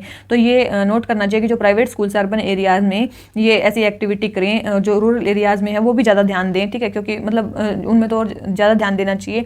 एक तो वहाँ पे क्यों कम दिया जा रहा है, क्योंकि एक तो वहाँ पे इंफ्रास्ट्रक्चर की कमी है, अवेयरनेस की कमी है, इसलिए स्टेट को ऐसी पॉलिसीज़ बनानी चाहिए जो स्पेसिफिकली मेंटल हेल्थ पे काम करें। ठीक है, और आपका कोर्स ऑफ एक्शन क्या होगा वही बता रखा है कि काउंसलर क्या, जो भी वो स्कूल काउंसलर है वो एक बैटल फेस कर सकते हो पर्सनल और प्रोफेशनल एथिक्स के बीच में। एक तो वो सिंगल मदर है और वो अपने इकोनॉमिक सर्कमस्टेंसेस के बारे में वरीड है, क्योंकि एक तो बोर्ड हैप्पी नहीं है। ठीक है, और जो काउंसलर है वो बच्चों की सिचुएशन को समझती है। ठीक है, अगर वो नहीं प्रेजेंट करती है तो क्या क्या उसके भविष्य को खिलवाड़ हो सकता है वो भी वो जानती है। ठीक है, तो यही है। हाउ एवर एजुकेशनिस्ट उनको ये थिंक करना चाहिए कि स्कूल की मतलब जो स्कूल की रेपुटेशन होती है वो बच्चों से ही बनती है, ना कि स्कूल के मतलब उन प्रॉब्लम्स को छुपाने से। तो उनको इस प्रॉब्लम को सोल्व करना चाहिए, जो भी मैनेजमेंट है उनको मनाने की, जो टीचर है उनको कोशिश करनी चाहिए। ठीक है, तो वही उसका कोर्स ऑफ एक्शन हो सकता है। मेजर स्टेक होल्डर्स आपने बता दिए, मेजर डायलेमाज आपने बता दिए, और मेंटल हेल्थ को वो करने के लिए आप क्या क्या कर सकते हो वो आपने बता दिए। ठीक है, तो वही इसमें 3 क्वेश्चंस पूछे थे। फिर नेक्स्ट क्वेश्चन है, you are an IPS officer on your first posting is a very poor and isolated rural areas of one of the most backward states of the country in your office complex of which you are in charge there is a frequent sewage related problem causing inconvenience to the employee in your office complex and severely affecting the efficacy of workplace. It might also lead to health disorders and disease such as cholera and diarrhea. To resolve it, the cleaning workers are made to manual scavenging work without due regard to their safety. Most of the workers are from marginalized caste and are discriminated against socially. You are aware of the laws banning manual scavenging and the loopholes around it in the context of a what are the issues which you need to। देखो सबसे पहले तो हमें issues बताने हैं और आपका course of action बताना है। इसमें बोलना है आप आईपीएस ऑफिसर और आपके ऑफिस में जो है सीवेज की प्रॉब्लम हो गई और बहुत सारा कोलेरा और डायरिया हो गया स्टाफ वर्कर्स को, फिर आप उसको साफ करवाने के लिए मैनुअल स्कैवेंजिंग का यूज़ करते हो, ठीक है, और उनको बिना सेफ्टी के ही उनसे साफ करवाया जा रहा है, उनके साथ नॉर्मल सोसाइटी में भी डिस्क्रिमिनेशन हो रहा है, आपको सब पता है, तो आप क्या करोगे, इसमें इश्यूज़ क्या क्या हैं और ये बताना है। तो इसमें ये कुछ फैक्ट्स दिए गए हैं कि कितने जो लोग हैं वो इस चीज़ में लगे हुए मैनुअल स्कैवेंजिंग में। 2011 का जो SECC डाटा था उसमें बोला था कि 1,67,000 जो हाउस होल्ड हैं वो मैनुअल स्कैवेंजर का काम करते हैं, और हर एक पर्सन जो है हर 5 दिन में एक जो है मैनुअल स्कैवेंजिंग के कारण एक पर्सन की डेथ हो जाती है। तो ये एक फैक्ट है, ठीक है। इश्यूज़ क्या क्या हैं, सबसे पहले तो ऑफिस में सीवेज रिलेटेड प्रॉब्लम हमेशा रहती है, ठीक है। दूसरी, एफिकेसीज ऑफ एम्प्लॉय वहाँ से डिस्टर्ब हो रही है क्योंकि सीवेज की प्रॉब्लम के कारण उनको बीमारियाँ हो रही हैं। तीसरी चीज़ क्या है, हेल्थ डिसऑर्डर और डिजीज़, ये तो बता ही दिया। फिर है मैनुअल स्कैवेंजिंग की जो प्रैक्टिस है वो बहुत ज़्यादा है, ठीक है, मतलब उनके साथ डिस्क्रिमिनेशन किया जाता है। सेफ्टी वो नहीं है, किट्स नहीं है उनके पास, ठीक है। मार्जिनलाइज सेक्शन से जो कास्ट है केवल वही उस काम में लगी हुई है।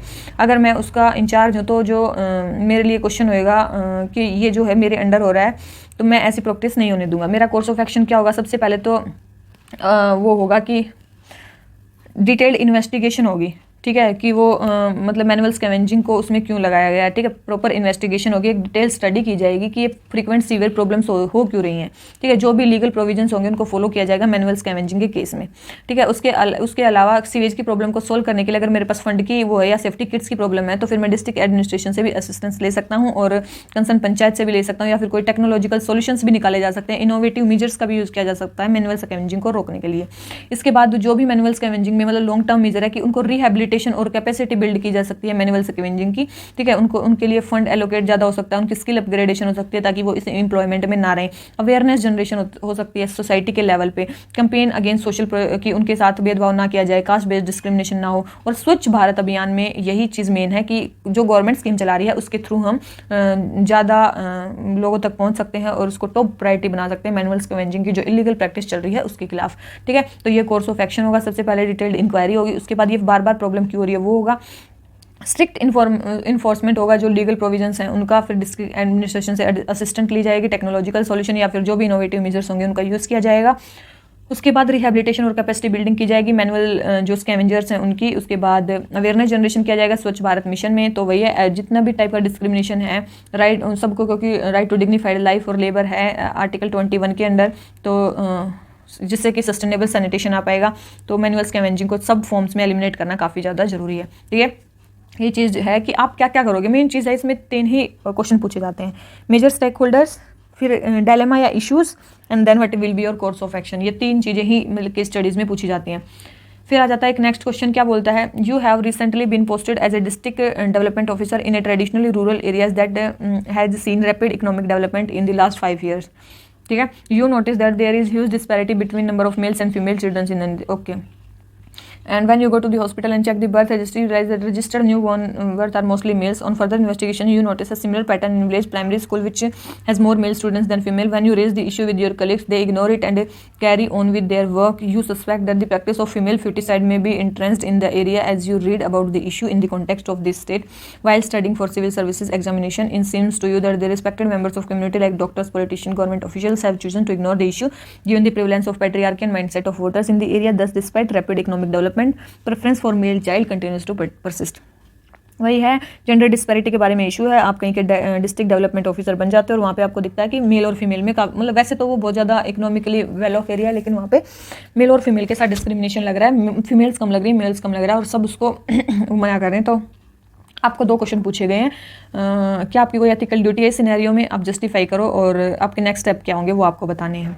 तो वही है, इसकी स्टडी में क्या बताया गया है, एटीट्यूड के बारे में बताया गया है कि जो एग्जिस्टिंग सोसाइटी है उसका एटीट्यूड, बेशक वहाँ पे पावरफुल लोग रहते हैं लेकिन वो भी इकोनॉमिक ग्रोथ के बेशक उनकी इतनी ज़्यादा इकोनॉमिक ग्रोथ हो रही है लेकिन फिर भी वो उनके जो एटीट्यूड है वो डिफरेंट है फीमेल के फिटिसाइड के बारे में, ठीक है। और ये जो सिचुएशन है ये वाइडली रिपोर्टेड है इंडिया में, नॉर्मली पंजाब हरियाणा में तो है ही। As a district development officer आपकी क्या एथिकल ड्यूटी होगी, आपकी वही होगी कि मेरे लिए डिस्ट्रिक्ट डेवलपमेंट ऑफिसर के तौर पर जो मेरी ड्यूटी होगी वो क्या होगी, कम्युनिटी डेवलपमेंट और वेलफेयर प्रोग्राम्स को चलाना, ठीक है, लॉ एंड ऑर्डर को मेंटेन करना किसी में भी, अगर फीमेल फिटिसाइड चल रहा है तो जो भी एक्ट है उसके और जो भी लीगल प्रोविजंस है उनके अगर कोई उसको वोलेट कर रहा है तो उनको पकड़ना, ठीक है। तो ये मेरी प्रोफेशनल ड्यूटी होगी। एथिकल ड्यूटी मेरी क्या होगी, तो चलो होगी मेरी एक प्रोफेशनल ड्यूटी। अब मेरी एथिकल ड्यूटी क्या होगी एज ए गुड सिटीजन्स, क्योंकि ये जो इशू है इसको बड़े बड़े जो वो है वो भी इसको अपनी ड्यूटी को फॉलो नहीं कर रहे हैं, ठीक है। तो इससे पता चलता है कि ये इशू कितना ज़्यादा इंट्रेंस्ड है और इमीडिएटली इसको एड्रेस नहीं किया जाएगा तो ये फर्दर जो है जेंडर गैप इंक्रीज हो जाएगा।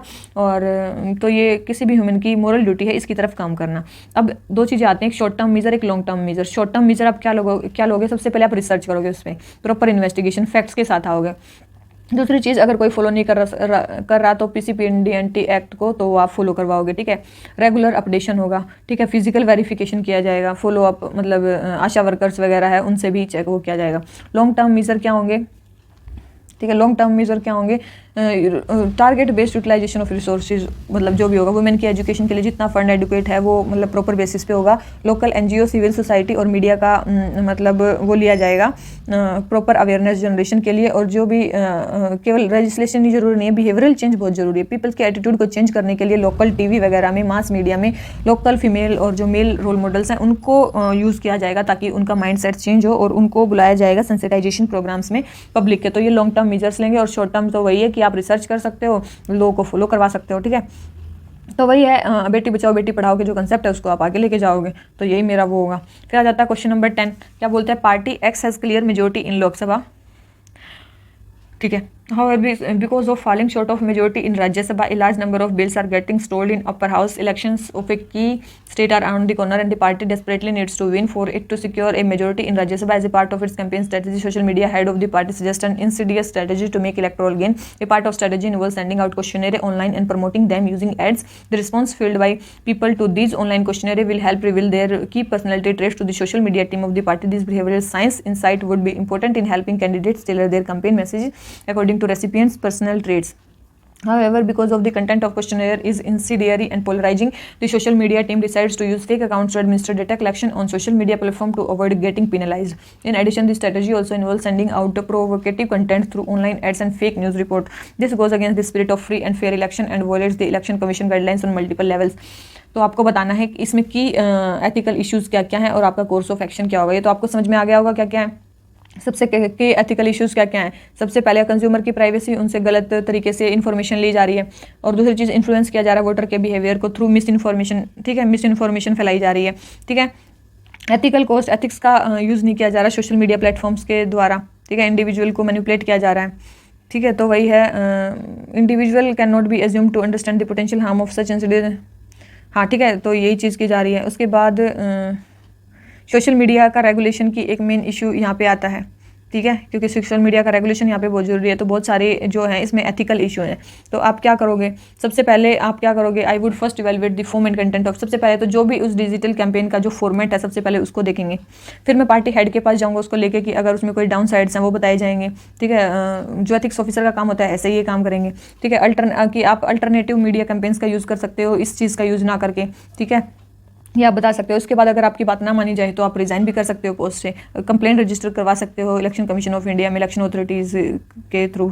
तो वही है इलेक्शन ऑफिशियल पॉलिटिकल पार्टी, जो भी इलेक्शन ऑफिशियल्स हैं, पॉलिटिकल पार्टीज़ हैं, एडवोकेसी ग्रुप्स हैं अराउंड द ग्लोब आर मतलब वे मेनली सोशल मीडिया के इंक्रीजिंग मतलब सोशल मीडिया का यूज़ कर रहे हैं वोटिंग डिसीजंस को वो करने के लिए। तो ये ऑनगोइंग डिबेट है कि इन प्लेटफॉर्म्स को जो है इलेक्शन के टाइम पे मॉडरेट करना चाहिए नहीं करना चाहिए। तो इशू मतलब इलेक्शन कमीशन ने ये इशू लिया है और सोशल मीडिया को और इसको मॉडल कोड ऑफ कंडक्ट का भी पार्ट बनाया। तो वही चीज़ है, ये ऐसा नहीं होना चाहिए, कोई भी टेम्परिंग नहीं होनी चाहिए पीपल्स के साथ, ठीक है। तो वही चीज़ बताएगी, देखो आपको करना क्या है, कोई भी इशू है डायलेमा हम वही बताने हैं और उसके बाद कोर्स ऑफ एक्शन बताना है।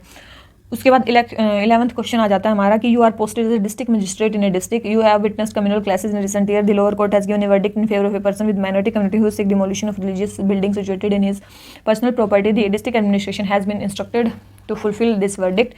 Despite the judicial verdict, there is some anger simmering in people from the majority community regarding this verdict. Some group have demonstrated protest against the verdict and publicly warned of serious consequences if the verdict is allowed to implement. Local politicians are also supporting them and are taking advantage of situation for political gains. You have 3 days left. आप क्या करोगे, सबसे पहले stake holders, respected interest और options available, और आप क्या करोगे। तो सबसे पहले स्टेक होल्डर्स कौन कौन से, सबसे पहले एडमिनिस्ट्रेशन है जिसको काम करना है, फिर है इंडिविजुअल्स हैं वहाँ के, उसके बाद है कम्युनिटी, और उसके बाद है सोसाइटी। ये सारी चीज़ें क्या हैं, ये मेजर स्टेक होल्डर्स हैं, ठीक है। क्योंकि कोर्ट ने ऑर्डर दिए हैं तो उनको तो करना है, अगर नहीं करेंगे तो एडमिनिस्ट्रेशन और जुडिशरी में पीपल का फेथ नहीं रहेगा। एज ए डीएम आपकी ड्यूटी है कि ऑर्डर को फॉलो करना, ठीक है। तो वही है, तो ये एक इशू है, ये क्या है, यही एज ए डीएम आपका इशू है कि आप ड्यूटी को फॉलो करो। इंडिविजुअल राइट क्या है कि इंडिविजुअल राइट को प्रोटेक्ट करना भी आपका वो है, लॉ एंड ऑर्डर को मेंटेन करना भी आपका मेन वो है, क्या मतलब मेन ड्यूटी है। उसके बाद माइनॉरिटी कम्युनिटी जो है वो भी एडमिनिस्ट्रेशन की तरफ ही देख रही है कि उनकी जस्टिस डिलीवरी होगी, ठीक है, बिना हेजिटेशन के वो काम करवा सकें, ठीक है। और तो वही है सोसाइटी, मतलब मेन चीज़ तो ऐसी चीज़ें होती हैं सोसाइटी की हार्मनी को चेक करने के लिए, उनकी एम्पैथी, टॉलरेंस और यूनिटी को चेक करने के लिए। तो वही है सोशल पीस और हार्मनी यहाँ पे स्टेक पे आ सकती है। तो आप कोर्स ऑफ एक्शन क्या हो सकता है, सबसे पहले तो आप कम्युनिटीज़ को कॉन्फिडेंस में ले सकते हो, और जुडिशरी की आपको तो ये ऑर्डर फॉलो करना ही पड़ेगा, ये आप कम्युनिटीज़ को समझा सकते हो, डायलॉग से इस बात को कंप्लीट करने की कोशिश कर सकते हो। उसके बाद आप प्रिवेंटिव मेजर्स ले सकते हो, वहाँ पे कोई भी जो भी ऐसे लीडर्स हैं जो प्रोवोकेटिव वो दे रहे हैं उनको आप कस्टडी में ले सकते हो, ताकि वो और ज़्यादा उस सिचुएशन को ख़राब ना करें। और क्या कर सकते हो आप, डिमोलिशन किसी अर्ली आवर्स में कर सकते हो, जब तक जनता उठी ना हो, रात रात को वो चीज़ करवा सकते हो, और वो करवाने के बाद सेक्शन 144 आप लगा सकते हो उस एरिया में, ठीक है, ताकि कम्युनल राइट्स ना हो। तो ये जो सिचुएशन है, क्लासिक एग्जांपल है कम्युनल टेंशन का, जो कि रिलीजियस वर्शिप के कारण होती है, ठीक है, मेनली जो कंट्री में होती रहती है। तो ये कैरेट एंड स्टिक की पॉलिसी आपका यूज़ करोगे, एक एफिशिएंट वे है कैरेट एंड स्टिक की पॉलिसी का यूज़ करना एडमिनिस्ट्रेशन में ऐसी सिचुएशन में, ठीक है। तो ऐसी चीज़ का आप यूज़ करोगे, ये स्टेक होल्डर्स हैं और ये एक्शंस आप करोगे, ठीक है। उसके बाद आ जाते हैं क्वेश्चन नंबर 12 पे। आप एसपीओ किसी सिटी के जहाँ पे स्लम डेवलपमेंट है रिसेंट डिकेड्स में, इंडियन रेलवे की प्रॉपर्टी पे क्या हो रहा है, स्लम डेवलप हो रही हैं, ठीक है। और इंडियन रेलवे ने एक प्लान बनाया है जिससे कि सिटी की रेलवे स्टेशन का एक्सपेंशन होगा, और वो स्लम को हटवाना चाहते हैं। तो उन्होंने लोकल पुलिस की हेल्प ली है, और पुलिस जो उस एरिया में रह रही है जो उसको हटाने के लिए पुलिस की उन्होंने हेल्प ली है, ठीक है। तो जो स्लम डिवेलपर्स हैं वो गुस्सा कर रहे हैं उन पे, और वो बोल रहे हैं कि हमें रिहेबिलिटेशन मेजर्स दिए जाने चाहिए। और अभी बहुत ज़्यादा कड़ाके की दिसंबर पड़ रहा है, सर्दियाँ बढ़ रही हैं, और जो रेलवे स्टेशन है वो उन्होंने रोक दिया है, उनका रूट उन्होंने रोक दिया है पैसेंजर्स का, वो लेंस का यूज़ कर रहे हैं, ठीक है। तो आपको बताने हैं क्या क्या इश्यूज़ हैं और आप क्या करोगे, ठीक है, सीधी बात है, आपका क्या क्या। तो फिर ये सबसे पहले स्टेक होल्डर्स क्या हैं, सबसे पहले रेलवे की वो प्रॉपर्टी है जिसको वो घेर के बैठे हैं, ठीक है, तो उसका सबसे, और उन्होंने रोक लिया तो उसके फंक्शन हाल्ट हो गया है। स्लम डिवेलपर्स, एक तो विंटर का सीजन है वो कहीं और जा नहीं सकते, और दूसरी चीज़ जो है स्लम्स वहाँ पे डेवलप हो गए हैं। तीसरी चीज़ क्या है, एडमिनिस्ट्रेशन पुलिस की प्रॉब्लम, लॉ एंड ऑर्डर की प्रॉब्लम है जो उनको बुलाया गया है। स्टैंडर्ड रेलवे पैसेंजर्स, अब उन्होंने रेल रोक दिया तो पैसेंजर्स वहाँ पे स्टैंडर्ड हो गए हैं, ठीक है। सिटी पीपल को ज़्यादा वो हो रही है क्योंकि वहाँ पे पॉपुलेशन का वो हो गया है, ठीक है। अगर रेलवे का स्टेशन बढ़ेगा तो मतलब लोकल लोगों को फ़ायदा होगा। तो इतने सारे स्टेक होल्डर्स हैं इसमें। तो जेएसपी आप क्या करोगे, एज सबसे पहले तो स्टार्टिंग में आप कोई कोएर्सिव मेजर नहीं होगे, बातचीत से आप मतलब वो करोगे, आप इन्फॉर्मेशन गैदर करोगे सबसे पहले, कितने पर्सन है, कितने प्रोटेस्ट कर रहे हैं, और क्या क्या है, वो क्या मांग है उनकी। और दूसरी चीज़ फिर आप बात करोगे स्लम डिवेलपर से कि उनकी क्या क्या मांगे हैं, ठीक है। आप उनको बोल सकते हो कि आप किसी अल्टरनेट साइट पे प्रोटेस्ट कर सकते हो, इससे जो नॉर्मल पब्लिक है उसको ज़्यादा वो हो रहा है, जो ज़्यादा परेशानी हो रही है, ठीक है। और उसको दूसरी साइट दे के आप वहाँ पे उनको मना सकते हो कि आप दूसरी साइड पे बैठ सकते हो, आपकी बात सुनी जाएगी, ठीक है। तो ह्यूमैनिटेरियन ग्राउंड्स पे आप मतलब इस इशू को सोल्व करोगे, ठीक है। इसके बाद अल्टरनेटिव साइड देने के बाद मैक्सिमम चांसेस हैं कि वो मानी जाएंगी। अगर वो नहीं मान रहे हैं तो फिर आप अपना मतलब लास्ट यूज़ में आप कोएर्सिव मेजर्स का यूज़ करोगे लास्ट स्टेप में, ठीक है, ठीक है। और तो फिर अगर वो किसी दूसरी साइड पे जाने को तैयार है तो आप उनके लिए प्रॉपर अरेंजमेंट करोगे, ठीक है, ताकि रेलवे ट्रैफिक अच्छे से चले। उसके लिए आप प्रॉपर मतलब उस जगह को खाली करवाओगे। एडिक्वेट पुलिस फोर्स का यूज़ किया जाएगा रेलवे लाइन को साफ करने मतलब क्लियर करने के लिए, ठीक है। और अगर बाई चांस मैं पुलिस फोर्स का यूज़ कर रहा हूँ तो जितने भी इंजर्ड हैं उनको इमीडिएट मेडिकल रिलीफ मिले, ये भी मैं इंश्योर करूँगा, ठीक है। और रेलवे के रिडम्पशन के बाद एक रिपोर्ट मैं सबमिट करूँगा डिस्ट्रिक्ट एडमिनिस्ट्रेशन को कि क्या क्या मतलब फर्दर वो डिमांड कर रहे हैं और क्या क्या होना चाहिए। तो 10 मतलब केवल मैं रेलवे की प्रॉपर्टी को बचाने के लिए नहीं, बल्कि जो स्लम डिवेलपर्स हैं उनका राइट टू लाइफ है, उनको कोई हार्म ना हो, उनको प्रॉपर रिहेबिलिटेशन मेजर मिले, तो उनके लिए भी मैं कंसर्न हूँ, ठीक है। तो that will happen in due course of time and make undertake after providing a better solution provide कर सकते हैं, जिससे कि उनके जो डिफरेंट स्टेक होल्डर्स के जो इंटरेस्ट हैं वो प्रिवेंट हो जाए, मतलब प्रिजर्व हो जाए, ठीक है। तो आज हमारे जो 12 क्वेश्चन है वो कंप्लीट हो गए हैं, ठीक है। तो अगर आपको वीडियो अच्छी लगी हो तो लाइक करना और चैनल को सब्सक्राइब करना। और इसके बाद केवल 2 लेक्चर्स हमारे बचे हैं, और इसके बाद हमारा जो एथिक्स की जो मेन आंसर राइटिंग की सीरीज़ है वो कंप्लीट हो जाएगी, ठीक है। तो आप शेयर भी कर दिया करो 2-4 बंदों को, आपके घर में जितने भी देखते हैं या फिर नहीं देखते हैं, आप सब्सक्राइब तो कर ही सकते हो, ठीक है। तो मेरी तरफ से आप अपने घर में जितने भी आपके पास फ़ोन है उनसे सब्सक्राइब कर सकते हो, ठीक है। तो इसी नोट पे आज का लेक्चर खत्म करते हैं। अच्छा लगा तो लाइक करना, चैनल को सब्सक्राइब करना। Thank you very much, bye bye.